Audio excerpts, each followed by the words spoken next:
ಗಣೇಶ್ ಏನೀಗ ನೀವು ಎಲ್ಲ ಒಂಥರ ಇದಕ್ಕೆ ಅಶ್ವಮೇಧ ಯಾಗದ ಕುದುರೆ 22 ಪ್ರಾಂತ್ಯಗಳನ್ನು ರಾಜರನ್ನು ಗೆದ್ದುಕೊಂಡೆಲ್ಲ ಬಂದ ಮೇಲೆ ಈ ಕಡೆ ದಕ್ಷಿಣ ಅಂತ ಬಂದಾಗ ಅದು ಅಂತ ಅಕ್ಸೆಪ್ಟೆನ್ಸ್ ನಿಮ್ಗೆ ಸಿಗ್ತಾ ಇಲ್ಲ, ಎಲ್ಲೂ ಸಿಕ್ಕಿಲ್ಲ ನಮಗೆ ಸೌತ್ ಅಂತ ಬಂದಾಗ. ಪುದುಚೇರಿ ಒಂದು ಎಕ್ಸೆಪ್ಷನ್, ರಂಗಸ್ವಾಮಿ ಅವರು ಕಾಂಗ್ರೆಸ್ ಅದು ಓಕೆ ಸರ್, ನಿಮ್ಮ ಮಾತು ನಾನು ಒಪ್ತೀನಿ.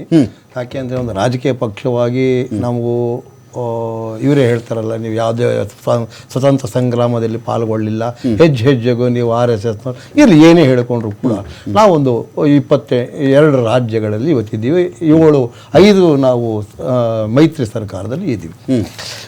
ನೀವು ಹೇಳಿದ್ರಲ್ಲ 1-2-3 ರಾಜ್ಯ. ಇವಾಗ ಕೇರಳದಲ್ಲೂ ಕೂಡ ನಾವು ಹೆಚ್ಚಿನೀಗ ಹೇಳ್ತಾರಲ್ಲ 1000 smiles is start from A single step ಅಂತ ನಾವು ಮಾಡ್ತೀವಿ. ನಮ್ಗೆ ಅದು ನೀವು ಹೇಳಿದ್ರೆ ಕೊರತೆ ಇದೆ, ಕೊರತೆ ನೀಗಿಸ್ಕೊಳ್ತೀವಿ.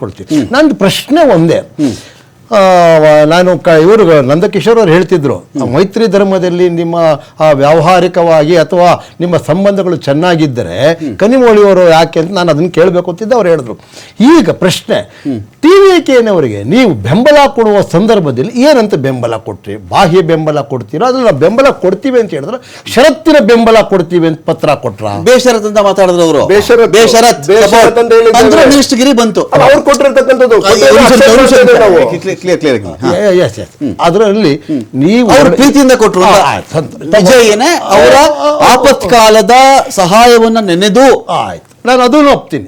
ಆದ್ರೆ ಇನ್ನೂ ಒಂದು ಮಾತು, ಇವತ್ತು DMK ಸಹಾಯ ಇಲ್ದ್ರೆ ನೀವು 5 ಸೀಟ್ ಗೆಲ್ತಿದ್ದೀರಾ ಅಂತ ಒಂದು ಹೇಳಿದ್ರು.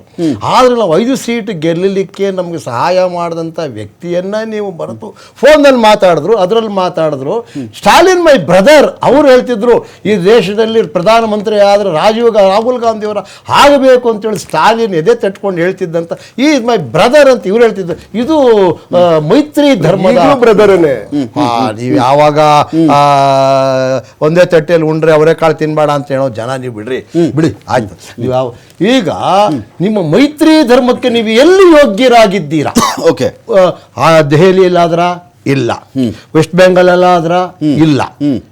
ನೀವು ಎಲ್ಲಿ ಮೈತ್ರಿ ಧರ್ಮವನ್ನು ಉಳಿಸಿಕೊಳ್ಳುವ ಅಖಿಲೇಶ್ ಪರವಾಗಿಲ್ಲ, ಅಖಿಲೇಶ್ ಅವರು ಸುತ್ಕೊಂಡು ಹೊಡೆದವ್ರೆ ಅಷ್ಟೇ, ಸುತ್ಕೊಂಡು ಹೊಡೆದವ್ರೆ. ನೀವು ಇಂಡಿಯಾ ಅಂತೇಳಿ ಕಟ್ಟಲ್ಲ, ನೀವು ಪಕ್ಷಗಳೇ ತುಳಿದಾಕ್ಬಿಟ್ರಲ್ಲ, ನೀವು ರಾಜ್ಯಗಳನ್ನ ಡಿವೈಡ್ ಮಾಡ್ಬಿಟ್ಟು 8 ರಾಜ್ಯಗಳನ್ನ ಡಿವೈಡ್ ಮಾಡ್ಬಿಟ್ಟು ಆ ಸ್ಥಳೀಯ ಪಕ್ಷಗಳು ಅಸಮಾವೇಶವಾಗಿ ಹೋಗಿದ್ದಾವೆ. ಮೊದಲು ಬಿಜೆಪಿ ರಂಗ್ ಮಾಡ್ತಿರೋ ನೀವು ಹೆಂಗ್ ಶುರು ಮಾಡ್ಕೊಂಡ್ಬಿಟ್ಟಿದ್ದೀರಿ? ನಾನು ನೀವು ಮೈತ್ರಿ ಧರ್ಮಕ್ಕೆ ಯೋಗ್ಯವಾದಂತ ನಾಯಕತ್ವ ಇಲ್ಲ, ನಂಬರ್ 1. ಎರಡನೇದಾಗಿ ನೀವು ಎಲ್ಲೆಲ್ಲ ಅಧಿಕಾರದಲ್ಲಿದ್ದೀರಾ, ಹಿಮಾಚಲದಲ್ಲಿದ್ದೀರಾ, ಅಲ್ಲಿ ನಮ್ಗೆ ಸರ್ಕಾರ ನಡೆಸಕ್ಕಾಗಲ್ಲ ಅಂತೇಳಿ ನಿಮ್ಮ ಆರ್ಥಿಕ ಪರಿಸ್ಥಿತಿ ಅಧಪತನ. ಕರ್ನಾಟಕದಲ್ಲಿದ್ದೀರಾ, ನಿಮ್ಮ ಆಡಳಿತ ಆರಂಭದಿಂದ ಇಂದಿನವರೆಗೂ ನಾಯಕತ್ವದ ಗೊಬ್ಬು ಯಾವ ಮಟ್ಟಕ್ಕೆ ಬಂದಿದೆ ಅಂತಂದ್ರೆ ನೀವೇ ಅಲ್ಲಿ ಆ ಗೊಬ್ಬಲ್ಲಿ ಕೂತ್ಕೊಳ್ಳೋದು ಕಷ್ಟ, ಈಗ ಜನಗಳ ಮಟ್ಟಕ್ಕೆ ಆಗ್ತಿದ್ರ. ಇನ್ನು ಕೇರಳದಲ್ಲಿ ಎಲ್ಲಾ ರಾಜ್ಯಗಳಲ್ಲೂ ಕೂಡ ಮುಖ್ಯಮಂತ್ರಿ ಆದರೂ ಇನ್ನ ನಿಮಗೆ ಬಹುಮತ ಬಂದಂತ ಪಕ್ಷದಲ್ಲೂ ಕೂಡ ಆಗಿಲ್ಲ. ಅಲ್ಲಿ ಈಗಾಗಲೇ ಮುಸ್ಲಿಂ ಲೀಗು ನಾವು ಇಂಥವ್ರಿದ್ರೆ ಮಾತ್ರ ನೀವು ನಮ್ಮಲ್ಲೇ ವಿರೋಧ ಪಕ್ಷದ ನಾಯಕನ ಮಾಡಿರಲ್ಲ, ಸುಮ್ಮನಿರಿ.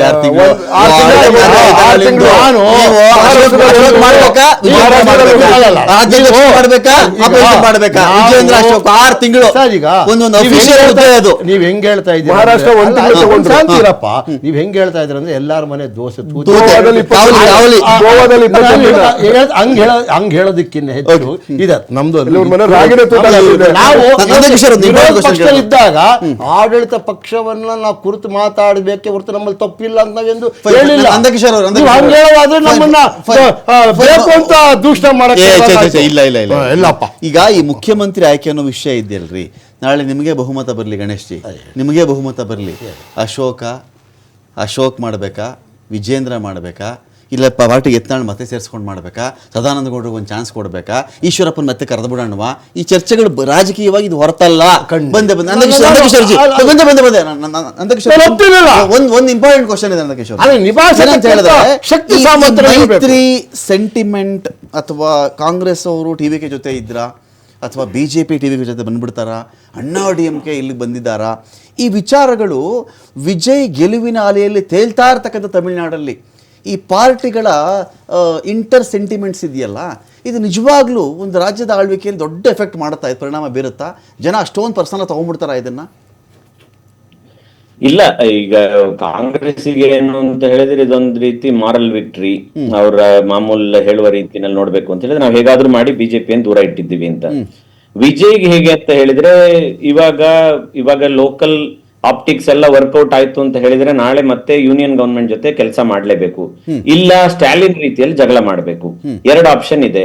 ಸ್ಟಾಲಿನ್ ರೀತಿ ಜಗಳ ಮಾಡ್ಕೊಂಡ್ರು ಅಂತ ಹೇಳಿದ್ರೆ ಸೆಂಟ್ರಲ್ ಇಂದ ಯಾವುದೇ ಸಪೋರ್ಟ್ ಬರುವುದಿಲ್ಲ, ಅದಕ್ಕೆ ಆದಂತ ಏನು ನಿಮಗೆ ಲೆಜಿಟಿಮೇಟ್ ಏನ್ ಬೇಕೋ ಅದು ಬರುತ್ತೆ, ಅದು ಬರದೆ ಏನು ಬರೋದಿಲ್ಲ. ಹಾಗಾಗಿ ಯಾವ್ದೋ ಒಂದು ರೀತಿನಲ್ಲಿ ಅಲ್ಲಿಯೂ ಮ್ಯಾನೇಜ್ ಮಾಡ್ಬೇಕು. ನೆಕ್ಸ್ಟ್ ರೌಂಡ್ ಆಫ್ ವಿಸಿಟ್ಸ್ ಅಲ್ಲಿಗೆ ಆಗತ್ತೆ.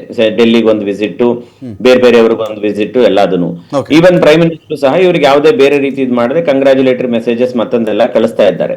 ಈಗ ರನ್ನಿಂಗ್ ಸೆಂಟಿಮೆಂಟ್ಸ್ ಏನು ಅಂತ ಹೇಳಿದ್ರೆ ನಂಬರ್ಸ್ ಪ್ರಕಾರ, ಯಾಕೆಂದ್ರೆ ಫಸ್ಟ್ ಪಾಸ್ಟ್ ದ ಪೋಸ್ಟ್ ಅಂತ ಇಂಡಿಯಾದಲ್ಲಿ ಇರೋದ್ರಿಂದ, ಇಲ್ಲ ಅಂತ ಹೇಳಿದ್ರೆ 5.73 ಕೋಟಿ ವೋಟರ್ಸ್ ಮಧ್ಯದಲ್ಲಿ ಟೋಟಲ್ ಟರ್ನ್ಔಟ್ 85.1%, ಆಕ್ಚುಲ್ ವೋಟ್ ಮಾಡಿರೋರು 4.88 ಕೋಟಿ, ಅದರಲ್ಲಿ 1.7 ಕೋಟಿ ಜನ ಮಾತ್ರವೇ ಏನು ಟಿವಿಕೆ ವೋಟ್ ಮಾಡಿರ್ತಕ್ಕಂಥದ್ದು.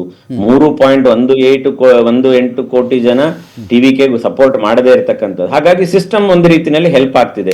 ಇದು ಎಲ್ಲ ಪಾರ್ಟಿಗೂ ಮಮತಾ ಬಿಜೆಪಿ ನಡುವೆ ಹಾರ್ಡ್ಲಿ 4% ಡಿಫರೆನ್ಸ್ ಅಷ್ಟೇ ಬಂದಿರೋದು.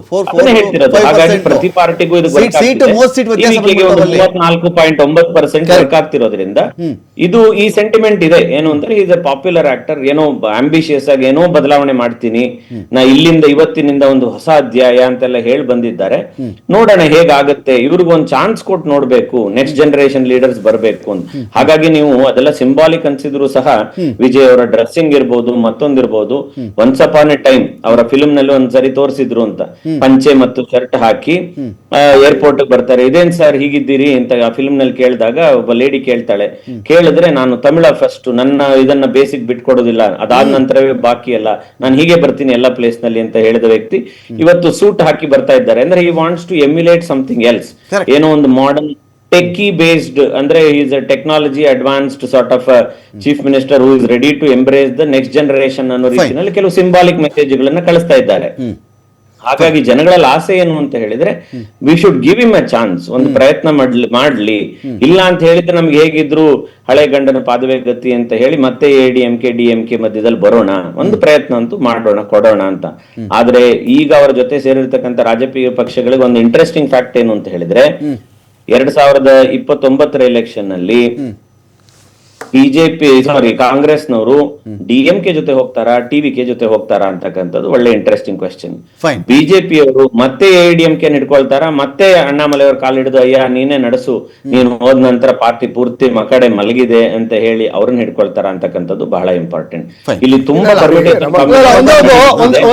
ಬರೀ ಶುರು ಮಾತ್ರ, ಬಿಗಿನಿಂಗ್ ಆಫ್ ದ ಟ್ರೈಲರ್ ಅಷ್ಟೇ. ಇದು ಇನ್ನು ಬಹಳ ಬಾಕಿ ಇದೆ ನೋಡ್ಲಿಕ್ಕೆ. ನಾನು ಮತ್ತಷ್ಟು ಮಾತಾಡ್ತೀನಿ ಎಲ್ಲರೂ.